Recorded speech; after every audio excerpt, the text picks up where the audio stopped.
Evil science and magic buddies.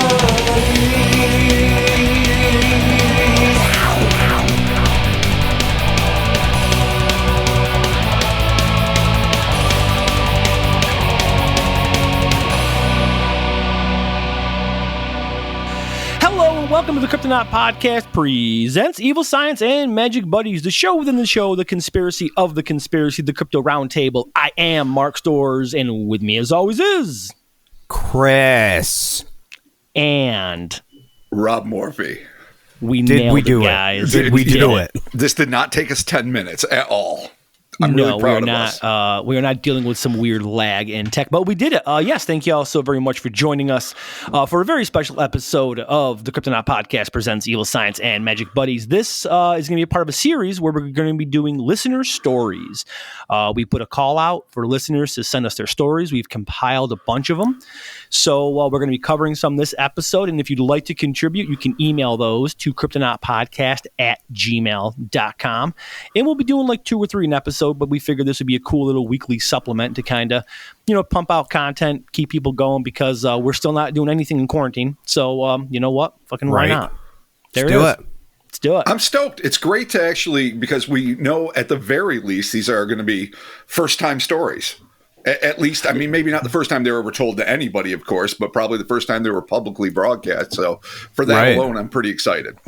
Yeah, and it's kind of cool to hear from the listeners and to hear stuff that they've experienced too, because a lot of people out there do have experiences, and it's kind of cool to get people's take and kind of like what they're going through, and also too, some of them are horrifying, so that's not fun. But I mean, some of them are pretty interesting. So Rob, what's the first one that we got here, buddy? First one we got is from a listener named Zach. So I'm just going to go right into it, and then we'll break it down. The story I want to share, I'm going to be reading this as if I am Zach, because it's written first person, essentially. Okay. As all of these are going to be. The story I want to share, sadly, did not directly happen to me, but rather my great-grandmother. To keep things simple throughout the story, I will refer to her as Iva, in parentheses, her name, which is good, because it'd be pretty weird if you just gave your grandma a pseudonym, but that's all right. That would be weird. Right. That would be strange. When I was younger, around 7 or 8, I developed an odd obsession with Sasquatch. First off, that's not odd. That is a perfectly healthy 7 and 8 year old. Yeah, no, right. Or 47 and 8 year old obsession. That's a cool kid right there, dude. I went crazy for the subject. I devoured every article, taped any program off TV, essentially any medium I could get my stubby little fingers on. I would try to regale my mother and stepdad with tales of this creature, only to be met with thunderous eye rolls and a dismissive pat on the head. Aww. One summer, I know, we've all been there. One summer, I was shipped off to Iva's house for summer vacation, and I thought to myself, she'll have to listen to me. Little did I know she'd have a surprise in store for me. Oh. Iva was born in a small logging community in Parsboro, Nova Scotia in 1918. She spent her days cooking in the kitchen while her father, who owned the camp, and all the other loggers spent hours out in the bush working away. The encounter in question, I believe, happened anywhere between 1933 and 1935. Iva, after a long day of work, was making her way back to the housing cabins with 3 of her friends. At one point, they came to a fork in the road, with one path continuing straight while the other went up an incline into the tree line. At that moment, they decided to play a game. They would pair off and race and see who would make it back to the cabin first. Iva and her partner would take the incline into the forest, and the other 2 took the path ahead. The race was on. I remember Iva telling me they gave up running fairly quickly because the incline exhausted them by the time they had reached the top. So instead of killing themselves, they decided to take their time walking back to the cabin. Smart woman. She told me the woods were extremely quiet that night, save for the sound of their footsteps. As they approached the decline of the hill in the woods, there was a tall oil lantern glowing ahead to light their way. The closer they approached, they began to notice a shape coming out of the shadows just below the glowing lamp. Assuming that the outline was a Leary lamplighter, that is Leerie, lamplighter, and and thankfully Zach explains this, a person whose job it was to light the oil wicks on street lamps. So that it's one of those jobs that's just gone. It's what happens in society. You lose jobs. The leering lamplighter is something I'm glad was explained. I mean, the lamplighter union was strong. It was. Oh my God, ironclad for a while. Not strong enough. No, no, not at all. Not for electricity. Sorry. Iva decided to shout a friendly greeting. She said the shape stopped. As they slowed their pace toward the lantern, they started noticing strange details. Whatever it was far larger than any man they'd ever seen. Its arms reached almost past its knees. Because the being was backlit from the lantern, she said you couldn't see any distinct features other than I think it's supposed to be entire body was covered in a dense fur or hair.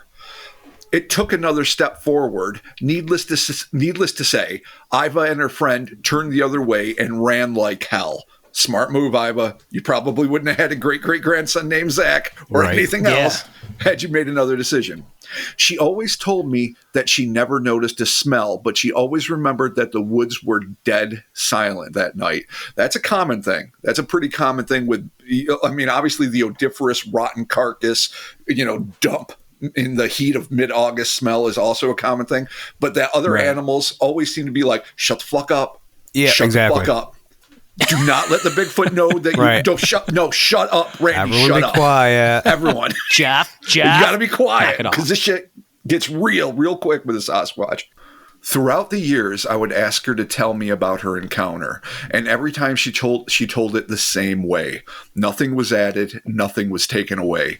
She told it to me as if it had happened the night before. I'll always remember her eyes as she told me about the encounter. She would almost stare right through me as if replaying the whole thing in her mind again, reliving it. And that's where the account ends.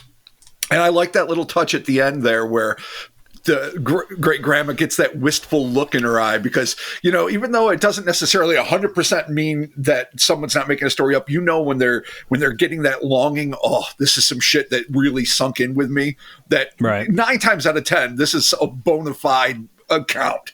Yeah. Yeah. I mean, what's kind of weird about it is that she noticed that its arms were hanging down below its knees, which, I mean, Sasquatch size, is that like a common trait or are they proportionate? Do they normally hang that low? No, absolutely not. It is very much a great ape trait, I guess, for lack of a better reference. Yeah. The hands going almost to or just below the knees while standing in what seems otherwise to be an erect posture is a hallmark of Sasquatch and similar cryptid sightings. So nice. No, that's a really common denominator in it. I mean, and here's the thing too. I like that she doesn't embellish. If she didn't smell anything, she didn't smell anything. She, as we said before, the woods went dead silent. That's another very prototypical thing. But I can't help but just think of how cinematic it is. You just got this orangey glow of this lantern or whatever the hell, this oil lamp hanging in the middle of the woods, which is just weird enough as it is. And you just see this hulking, hairy mass. Hanging out. I mean, it's such a beautiful, visceral moment. And I don't blame her for running like hell because, as we've discussed before, I do not buy into the gentle giant aspect of Bigfoot at all. I think most of the time they're smart and they would rather avoid confrontations with human beings unless they're hungry, injured, or of course protecting their young, and every animal has a right to do that. I think they're smart enough to know that the smell of gunpowder and the smell of Old Spice in humans in general is something to be avoided because, we have some pretty treacherous weapons, even though by and large Bigfoot seems to be bulletproof. And that's a whole other aspect. And I know you're chomping at the bit to go with that, Mark. Because they're interdimensional shamanistic beings. Is that what you mean, Rob? Exactly. Yes, is that what you fucking mean? That's exactly what I fucking mean. Because you can't shoot through dimensions. Guns don't work that way, Robert. Oh, my God. Did you just say that? Whoa, you can't shoot through dimensions. No. Is that a new rule in physics? Yeah, I just made it up. Okay, but if they're here, then they're in our dimension. Or conversely, if the thinning of the veil. See, I guys, am done with you saying that. I am over it. I am fucking over it. Oh, the thinning of the veil. The Mark Storr story. Disappointment in every time Mark speaks, the Chris Carnacelli story. Fuck the veil. A friendship of disappointment. My time with Mark Storrs by Chris Carnacelli. Oh God! I'm writing the intro. I'm just saying that conversely, just saying that if this was some sort of interdimensional thing where they're not interacting with you, but you're just seeing them, that would be like trying to shoot through something that's actually not there because you're just getting a glimpse. Now, I don't really think that that's what this is because it was obviously backlit by the light. She could clearly make out its arms and everything, so it does sound like it is corporeal. So wait, you're saying if you can see it, it is therefore corporeal and therefore not interdimensional? Which I bet. Listen, first of all, I'm gonna come clean here, boys. I backed myself into a corner with that statement. Yeah. I am making everything up. Yes, I am. I'm about to say, totally you literally am. just said every Bigfoot sighting is I know. non-transdimensional. Listen, quarantine's been hard, and I've been drinking a lot. That's okay, fair. and today is 420, so take of that what you will. I'm going to recant the statement I just made, and I'm going to say that I don't believe that this is an interdimensional sighting. That this is in fact a normal Bigfoot sighting. Though I cannot, in good conscience, differentiate that from any sort of interdimensional thing that happens because I don't know how Sasquatch science works. No one does. I'm just saying. Grover Krantz did. May he rest in peace. Okay, Grover so Krantz let's get did. off. Let me step down from my 3-step interdimensional shamanistic Sasquatch box here and get back to Zach's story here. It is definitely interesting. It is super fucking creepy, and like you said, these might not be gentle giants, so it's a good thing that she took off because God knows what could happen. No, I mean, especially when you talk about we've talked about this even recently, like the Highway of Tears in Canada, which is known for a plethora of serial killings and all sorts of crime. And of course, a big, open, lonely stretch of highway is, of course, going to attract the criminal element because it's difficult to, much more difficult to be caught by law enforcement authorities. But that being said, there's a lot of native elders around there that are convinced that part of the tragedies that seem to unfold, especially in terms of missing women, are Sasquatch abductions. Totally. So, it could be a sexual thing. It could be a food thing. It could be a lot of things. But to go just skeptical for one hot second with Ivan or sighting here, what if it's just a leery lamplighter with a nice new fur coat? He got the new Badger coat that he just got from Sears and Roebuck or whatever the hell you used back then, whatever fancy catalog that comes on the rail. And he's just got the hood up and, the sleeves are a little long. He didn't get it quite measured out right. So it looks like he's got these big dangle arms and he just lit the lamp. And, some girls are just shouting at him and he's got a scarf on. So it's muffled response they can't hear. And they're assuming it's a Sasquatch when it is, and it's just because I like seeing these words together. A leery lamplighter. A leery lamplighter. Yeah. Okay. Yeah. No. That's there's always we always got to take that approach to it. We always have to look at every story of the leery lamplighter. The living legend. No, I'm not going to keep going. Oh, the Jesus living Christ. legend of the leery lamplighter. Wow. Geez. Chris Carnacelli, Disappointment in Rob, book number 2. That's going to be a novella. You'll have already spilled it all in your book. I'll get like an epilogue, an addendum. It'll just be a 3-volume collection of disappointment in my friends and those that surround me by Chris Carnacelli. Oh, man. Awesome. Yeah. All right. Well, hey, Zach, thank you so much for sending that in. That is a super absolutely. cool sighting. It is. Super and honestly, creepy. for the record, Zach, yeah. I think your great Graham saw a cryptid. I don't think it was the leery lamplighter. Yeah. All right, Rob, and our next story is... We're going to be switching it up a little. This one comes to us from Noah. So thank you, Noah, for this report. Just going to start right at the beginning as usual. And again, I will be reading this in first person, but know that it is Noah speaking. Excellent. Hey, guys. So I've been trying to find the best way to describe what happened to me on the freeway one night, and finally someone kind of nailed it. The California Dark Watchers, which I have to admit is something I'm not familiar with at all. And this is me talking as Rob, by the way. Yeah. That wasn't Noah expressing like, I don't know what the fuck's going on. Yeah, right. Yeah. So sometimes when I interject using the exact same voice, I just like to make it clear. So who's talking? Is Rob? Is Noah? Who's talking right now? All right, no, now it's Rob. Rob does not know what a California Dark Watcher is. Okay, we're gonna get to that later on. Later on, I have a little bit of an explanation from Wikipedia. Okay, Robert, please continue. Noah will resume now and see. Jesus Christ. Though the region/time isn't exactly right. Let me preface this by saying I am not superstitious at all and haven't told many people about this because I don't want people to think I'm crazy. That's legit.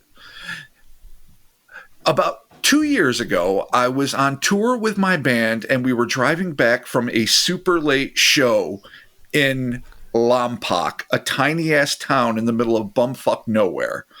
Anyway, it was about 3 a.m. and it was my turn driving the tour van while everyone else slept.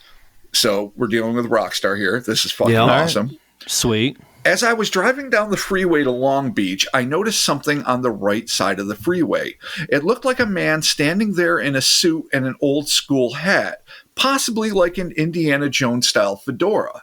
It freaked me out that someone would just be on the freeway like that, but I didn't get a good look at him, so I kind of blew it off as some weird hobo. Man, we make hobo references on this pod like it's our job. Yeah, I think absolutely. we're single-handedly bringing this shit back to the popular lexicon.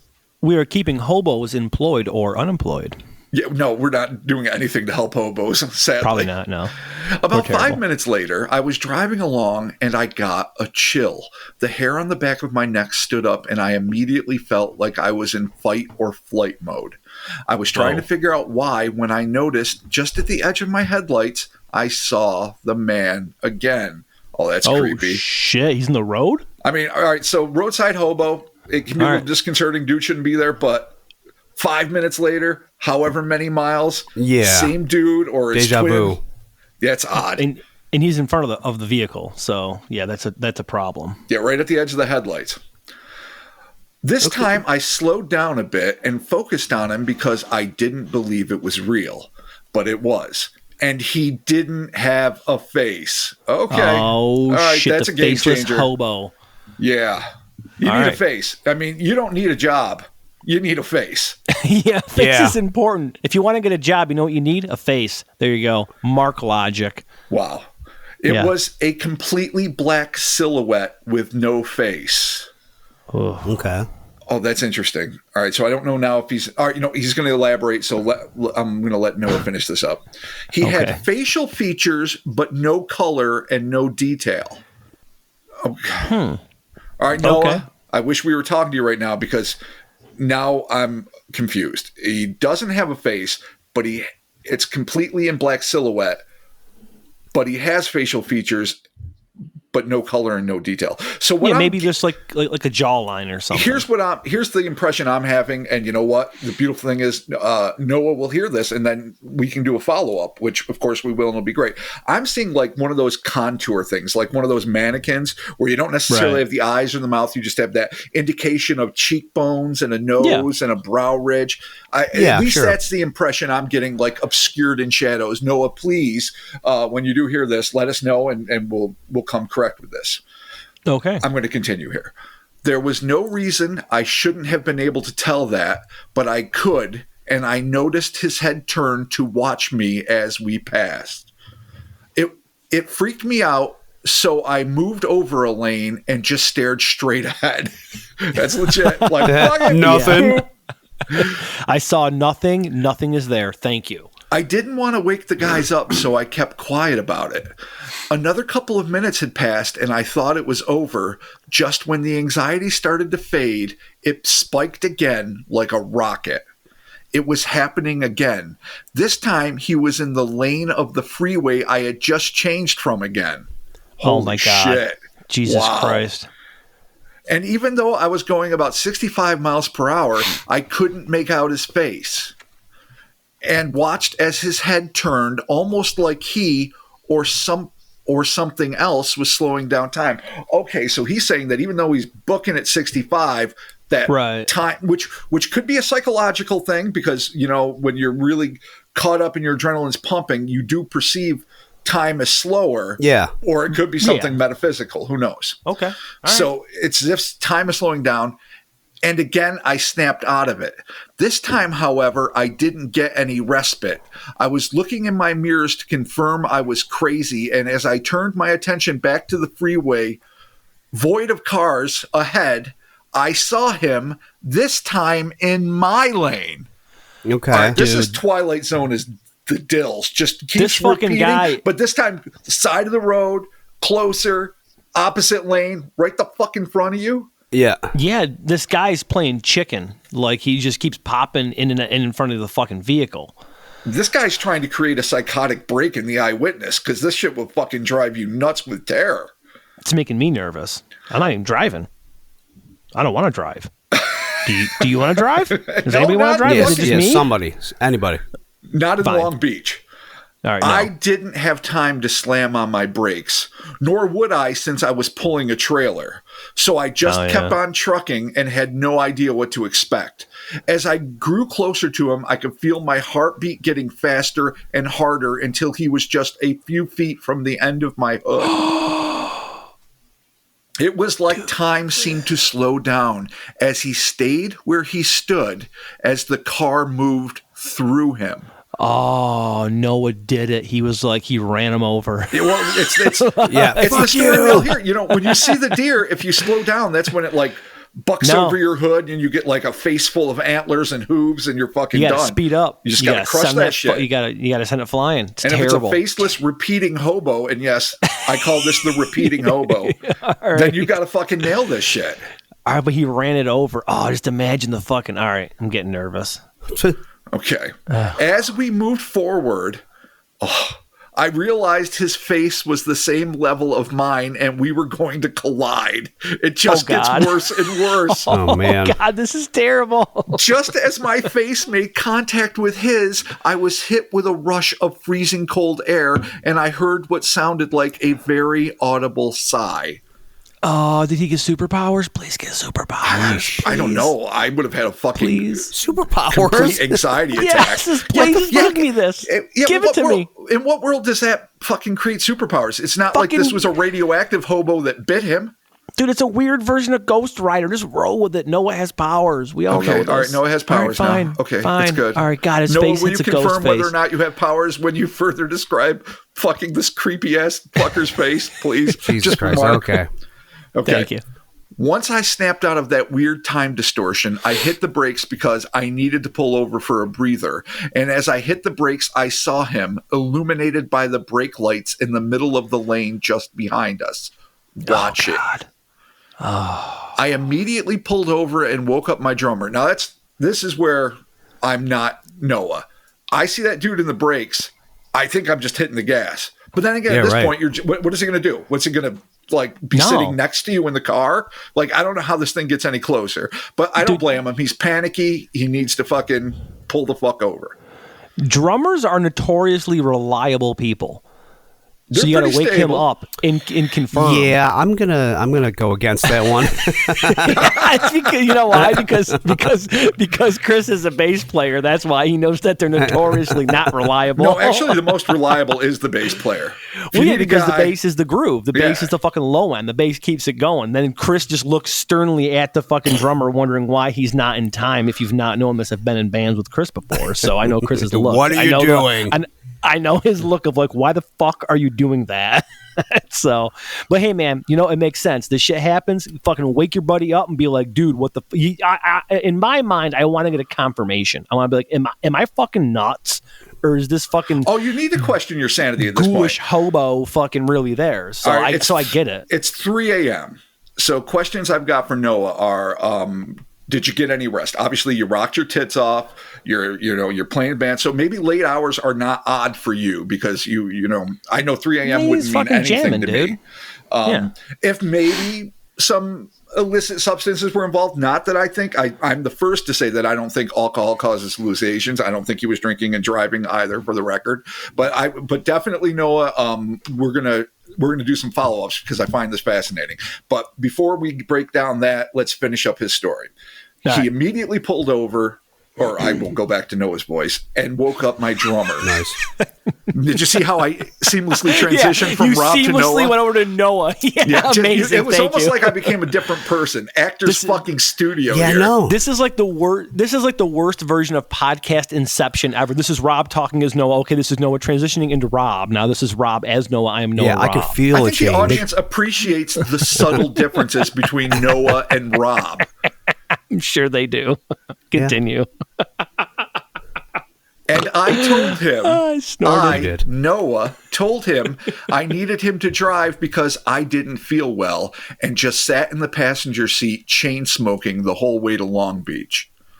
The worst part was, there's a worst part. That's great. Oh, Jesus. The worst part was that after about 20 minutes of silence, my drummer said to me, you know, I'm fucking exhausted, but I'm glad you woke me up when you did. I was having a really weird nightmare that some guy in a black suit was watching me sleep. And he was like a shadow. And dun dun dun, he didn't have a face. Oh, God. Face free in 93. Oh, God. Oh, Wow. God. Oh, man. All right. Well, Let me finish up this here. is okay. I never told him about what I saw, and the band broke up shortly thereafter, and we lost contact. And still to this day, I refuse to drive in the far right lane of the freeway at night. And sometimes, late at night on the road, I will get a chill, and I can still feel him watching me, but I have never seen him again. Noah, I feel your pain, buddy. That Holy is shit. a progressively more terrifying scenario. Just and it's one of those ones where you question your sanity. You almost have to. It's like 5 minutes later you see him again. Like if that happens just once, you're like, all right, that's fucked up. Maybe they're dressed similar. Maybe he knows a super shortcut. Maybe he Barry Allen'd me. Who the fuck knows what's going on? But you know, whatever. And then in the other lane, you're like, shit. But then when you drive through him and like basically face to face, cold air body slam. Oh, yeah. Oh my God. Cold air body slam. I mean, that is like a foundationally changing event in one's life, I would imagine. Yeah, that would definitely fuck me up. And so first of all, yes, definitely drop the drummer. Don't tell him anything. Just do as you do and be like, oh yeah, we got a new drummer. He's sweet. Yeah, He's well, got sweet they double broke bass. up, so Peace. no harm, no foul. Yeah. Well, yeah, but I mean, in even no before way they was break this the up. drummer's fault. I think we can all agree. No, but just drummer etiquette. You got to be like, sorry, dude, we found Are you somebody sure? else. It's just. This is what Chris and I. No, actually, Chris and I have not done this. As a matter of fact, Yeah, no, not Thought at we all. did. I'm thinking of a different band where we changed drummers abruptly. But so all right, drummers aside, and obviously no disrespect to any of my fellow drumming brothers out there. Chris can attest that I am a terrible drummer. As a matter of fact, in all fairness, all the drummers I've known are really reliable. If you like, say, need them to get your back in a rumble, which doesn't happen, but because whatever. they're fighters. They're fighters by nature. Is what they're doing. They're Or not if you playing need music. help They're fighting moving, cymbals. But they are also the batshit craziest human beings I've ever been friends with. Because they're fucking drummers, dude. They're the fucking wild card. It's the animal Yeah, factor. they beat It stuff. always comes It is back to the Muppets. Yeah. But anyway, this exactly. isn't about the drummer. This is about poor Noah and the repeating hobo. Yeah, it's just weird. So So yeah, what are I these have dark harvesters or whatever? yes, the dark California harvester. dark watchers. All right, here we go. So this is from the reliable source of Wikipedia here. Oh, solid. So what we got here is dark watchers are described as tall, sometimes giant-sized, featureless dark silhouettes, often adorned with brim hats or walking sticks. They are most often reported to be seen in the hours between twilight and dawn, which would put it around the time that Noah saw them. Totally. They are said to motionlessly watch travels from the horizon along the Santa Lucia mountain range. According to legend, no one has ever seen one up close, and if someone were to approach them, they disappear. Now, conversely, Noah came face to he fucking ran dark one watcher over. face, Right. so That he hit breaks one, that mold. so. But let me clarify something here.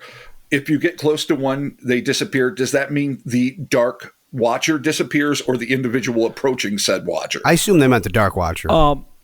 But Yeah, I think so too, but I just wanted to confirm because that would put a whole other shitbag patina on this. Well, whole because if thing. they did disappear, you never have an account to begin with. you would there would be no Wikipedia entry. If This is everyone why we need disappeared. Chris. That's exactly why we need him to keep us grounded. Oh God, yeah, okay. There could be a third-party witness, in all fairness to my stupidity. There could be somebody watching. Sure, Bill totally. approached the Dark Watcher. No more Bill. I'm here to tell the tale. Ted was That's upset. Ted is always upset. Yeah, that was a Bill and Ted reference for you rockers out there. All right, so continuing on here. Okay. Yeah. While sometimes attributed to the Chumash people who historically inhabited the central and southern coastal regions of California, nothing analogous to the legend appears to exist in their mythology. When Spanish settlers first moved into the area, they were said to have witnessed the Dark Watchers, whom they dubbed Los Vigilantes Oscuros.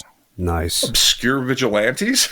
Obscure vigilantes. No, Yeah. I think I Oscuros don't is speak Spanish at all. Oscuros is dark. Oscuros. I Shadowy? think No, Sombra is shadow. Yeah, Obscuros might be dark. Hard to see. Right. it's Oscuros. Maybe Vigilantes I think doesn't there's no mean P that. in it. So there is a bit of an explanation here that is not the Dark Watchers. The explanation given here again from Wikipedia says illusions, hallucinations, or misinterpretations of natural stimulus brought on by exhaustion or isolation have been proposed by psychologists. Infrared sound, which can be generated by wind, can cause feelings of uneasiness and anxiety in some people who frequently connect to paranormal sightings. An optical illusion known as a broken spectrum is a plausible explanation for the legend. A Brocken specter, mountain specter, can occur in certain atmospheric conditions when the sun is at a particular angle. The subject's shadow can be cast onto a cloud bank around them, creating the illusion of a large, shadowy humanoid figure. So there is a little bit of an explanation there for what it could be. So when you first, not to interrupt you here, but when you first said broken specter, you meant Brocken specter. Am I right? Probably, yeah. Brocken. Okay, because a I was going to ask specter. you if there's a phenomenon about broken specters, because I thought, does that mean a repeating figure? But I think it might have just been my mind jumping to a conclusion. Yeah, no, it's a Brocken specter. So yeah, the California Dark Watchers apparently are a thing. So, and there obviously is a little bit of explanation here, scientific, if you will. But yeah, apparently these are sometimes giant-sized, featureless, dark silhouettes adorned with burned hats and walking sticks. So interesting, and that's exactly what Noah fucking down to the hat described. Yeah, that so sounds pretty close. Yeah, I mean, it's similar enough to say that's interesting, but I wouldn't necessarily jump to that conclusion because besides the hat and the silhouetted aspect, the way this thing manifested seemed to have real purpose. Like nothing about the California Dark Watchers seems to indicate, besides the fact, as Noah mentioned, that the geography is off, seem to indicate that they show up again and again and again until they finally make some sort of physical contact. This seems to be something else. And if it is something else, I mean, all right, so let's take this how we always take these things. Skeptically, if it was once or twice, you could say, hey, twin hobos, maybe one's down the street doing his thing and you see him and it's like, wow, that's weird. But I don't think triplet hobos. There is any way. And then it gets, and then quadruple, and then one that can phase in and out of matter. I don't think there's any way we can rationally say that if indeed this happened as told, and there's no reason to assume it didn't, that this has a prosaic explanation. right. Yeah, it'd be tough. I can't find one really. It's kind of tough, but. So then where would we go? I mean, is the instant thing, is it ghost? Is it ultra terrestrial in that classic sense of something that's just fucking with you for the sake of, I mean, if something feeds on fear, it builds, and I mean, that is like building the terror to the max and then suddenly just slamming it literally into your face. I mean, do you think that the description of the Dark Watchers in the Wikipedia is close enough to tie it to what Noah saw, or do you want to just say it's completely not a Dark Watcher? I don't feel like it's enough. close enough because there's supposed to be these looming figures. There was nothing inordinately large about it. The hat is interesting, but I mean, Yeah, I mean the hat is well. I mean the area too, the Santa Lucia mountain range. But I mean, I think that it's just like he says here, the California Dark Watchers, though the region/time isn't exactly right. I see. Okay. I don't think it's I don't think it's close enough to conclude by any means that this is a California Dark Watcher. All right. Well, yeah. I mean, we can attempt something else, but I mean, it is kind of fair to say that we are kind of in the same ballpark. We're playing baseball here, right? So you really want this to be a California Dark Watcher? I mean, it just seems like we're close enough. Oh man! All right. I mean, I don't want to. I don't want to pinpoint this. This is why I'm glad you're neither a scientist or a doctor or anything where super important shit is on the line. I mean, our water is. God bless you, but. Well, let's just say that we can agree to disagree, but we can say that they have a fashionable choice in hats. Yeah, no, I agree. Yeah, we have a hat, a spectrum hat. Isn't there also that other being, and not to get too off topic here, like the Hat Man or something like that? There's definitely something called a Hat Man. Yeah. Okay. So, but you know what though? Let's use the accessory, the hat here, to tie this all together. Maybe this is some sort of hat specter. Oh God. I'm just saying, I'm not far off. No, you're right. You're right. I'm not far off. It's a specter with a fucking sort of hat. Prove ghost. me wrong. Yeah, exactly. It's a fucking. It's a hat-tasm. Let's just coin the phrase. Jesus Christ! Oh my God, that's amazing. I was gonna say it was dumb, but it's not. I'm dumb. That's amazing. Thank you. It's dumb as shit. Let's call it. No, it's a hat. We're all equally dumb in this fucking. I can't. Except for Chris, God bless him. He hasn't waded into the idiot heap yet. Yeah, no, I'm enjoying all of this. All right, okay, so let's just say that for argument's sake, let's just say that it's not a Dark Watcher. It's something completely different. It does have, though, obvious telltale signs of some sort of specter being, and it's obviously trying to interact with him as it's continually jumping in front of his car, not jumping, at the very least trying to get his attention. Well, and now maybe not though. No, go ahead. I don't know. Maybe not. There's no reason to assume that it is trying to get his attention. Yeah. It's constantly appearing closer and closer until it's face to face. You're assuming if it's the same one each time. So Chris is going for the art. No, he's not wrong. There could be more you're than right, one. Chris. Tell me where you're coming from. I mean, it's just an assumption to assume it's the same one. It could easily be 3 or 4. You're right. That's it. It could be, but they're identical. So, I mean, I don't think there's no rule in ethereal, paranormal, whatever, that says things have to be not the same. So, all right, then at least we can agree that the last one seemed to be trying to get his attention, even if the first 3 were like, fuck it, let this guy drive by, because this dude actually plowed right through it. But say maybe if they're just apparitions and they're just following a thing that they do all the time, like a pattern, then he was just there at the time, Right, sort of like what is that called with ghosts, where they say that it's just like a recording moment in the rocks, as if a repeating moment, manifestation or something. I don't know. Dark Watcher things. What'd you say? They're like in the hills, right? Yeah, and they watch you motionlessly. With their hats and their walking sticks. I guess is technically motionless because whether it's multiple things or the same thing, it's gradually getting closer without actually moving. So in that sense, it hits it. But yeah. I mean, one of the things that first struck me is sounds a lot like a rather stylish shadow person. I mean, the silhouette, featurelessness, the darkness. I mean, the hat is pretty consistent. I don't know nearly enough about shadow people lore to know how often fashion accoutrement plays into this shit. Usually, at least in the accounts I've read, it just seems to be basically humanoid forms that are sketchily, manifesting and freaking you the fuck out or something. And some accounts I've read, it's like maybe it like traces back to Native American lore, like depending on which shoulder you see it over is whether or not it's nefarious or positive. I don't know. I'm not even going to pretend to know because I don't know. But that's one of the first things that occurred to me. But But if it's not like something that's trying to get his attention, or if it is, maybe it's not even nefarious. Maybe it's something that was, realized Noah was tired and, maybe he had a great grandpa like Zach had, Grandma Iva, who's just like, he's going to run off the road and kill him and his drummer buddy and ruin all their equipment. So I'm going to shock him into alertness, or at least disturb him enough so he feels like he has to pull over. So and like get out from some sort of like intervention. I'm just saying you can't rule that out any more than you can rule out anything else. I mean, just because it seems nefarious and would scare the fuck out of you. Right. He clearly, he's probably exhausted, and it got him out from behind the wheel of the car. For all we know, it might have saved his life and his buddies. Well, also, too, though, let's not forget that the drummer was having that. He was like, oh, you fucking woke me up. That sucks. But, like, thanks, because I was having this fucking super creepy dream with this fucking dude in a black suit watching me with a hat and shit and had no face.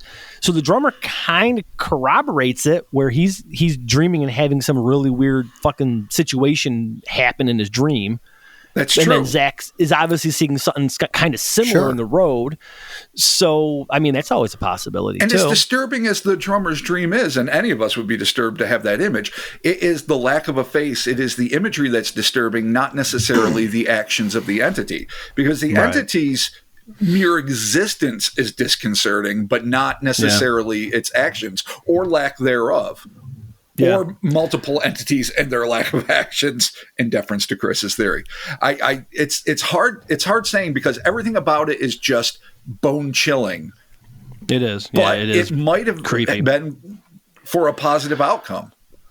So as a way to kind of round this out, I actually have a personal story that was told to me by two people that experienced this in a very similar situation, being a band.